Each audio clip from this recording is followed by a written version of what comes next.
আমাদের রায়বুড়ি এখন টাকলু বুড়ি হবে, তো সেই জন্য যে রেজার দিয়ে নেড়ু করতে যাচ্ছিলাম। তো অনেকটা দেরি হয়ে যাবে কারণ বড় বড় চুল হয়ে গেছে, সেই জন্য ভাবলাম কাঁচি দিয়ে একটু আগে ছোট করে নিই, তারপর রেজার দিয়ে টানলে তখন তাড়াতাড়ি হবে।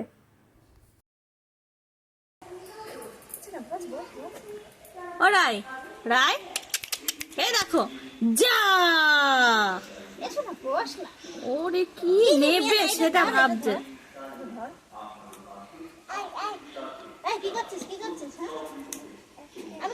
ও শোনা ক্যাচ কুচ করে কাটছে। কি কাটছে শোনা?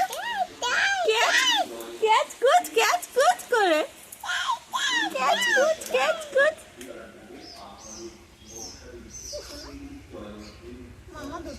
বলে বাবা, আর তোলে না, হয়েছে, তোলে না। কি সুন্দর, বাবা তোমার জামাটা আমায় দেবা শোনা? দেবা জামাটা? ও জামাটা আমি পরবো, আমাকে দেবা না? বলে দুত্তু, রায় আমাকে একটুও ভালোবাসে না। তুমি ভালোবাসো আমার? ও না, আসতে হবে না আদর করতে, তুমি থাকো, তুমি পরে আদর করো।